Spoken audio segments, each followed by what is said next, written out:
Okay, Mapleton Chorale. I am so excited for this semester coming up, mostly because we get to sing together again, even if it's different than usual.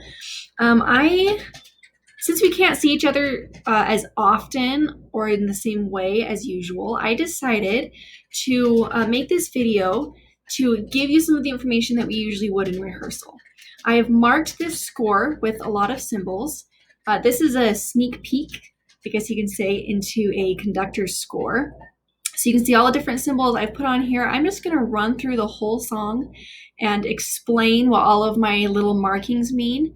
And hopefully this will help you in your own practice at home to know the effect that we're going for and that we can all be on the same page. So let me pull up my little mouse over here. First thing is general rule for the entire piece is just follow the stems for the divisi. I didn't do anything weird in this piece because we can adjust balance in the recording studio. So just follow the stems exactly as written. Next thing, just to be sure everyone knows, sopranos and altos unison here at the beginning. Okay. Every time you see this mark, an SW, that stands for strong weak. So for example, this phrase here would sound something like green leaves all fallen. So I write the S over the strong syllable and the weak over the weak syllable. That way we can all have that musical line the same way. Now, in green, I've written things that have to do with pronunciation. So this little upside down E is the symbol for what we call a schwa. A schwa sounds like an kind of sound, like the word book. Okay, so when you say fallen, it's not fallen, and it's not fallen, and it's not fallen, it's fallen, fallen. So it's kind of like how you'd say it. I just wanted to draw attention to that so we all say fallen the same way.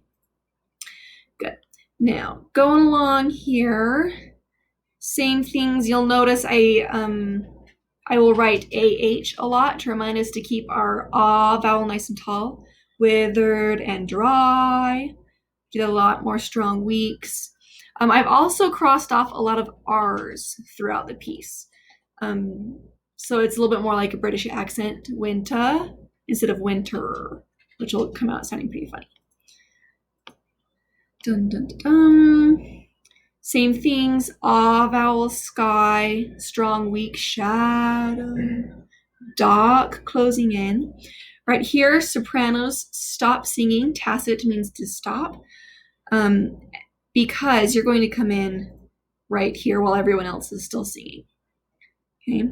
This one is stillness. Yes, right here, the waltz and float. So throughout this entire piece, we have this a waltzy feeling, but it's going to be subtle. It's not going to be like a dun dun dun dun dun dun. It's more like a oh fallen world, to you is the song. So it's very floaty and very light, but that first beat does have a little bit of weight to it, and which helps it feel what's the word? Here, it gives it some motion, more motion, and really warm. Okay. Don't worry about a cutoff here, just fade into nothing. Now you'll see these spirally arrows. I use that as my symbol to mean give it lots of air, don't die. So sopranos, right here in this line, for example, oh fallen world, to you is the song, instead of oh fallen world, to you is the song. You hear the difference? So keep the air spinning and move it toward the next word. Okay. All right, let's go on. A lot of the same stuff. No breath here. Lots of ah vowels. On this page, we start to get more specific breath marks. So right here, when you see the little apostrophe, that's my symbol for an entire beat breath. So you have all of beat 3 to take a breath right here, which is different than right here. Whenever you see a little check mark, that's my symbol for when you get half of a beat to breathe. And the reason I'm doing that in this particular place, you'll see, is that you have to wait for the tenors and basses to finish their last note before we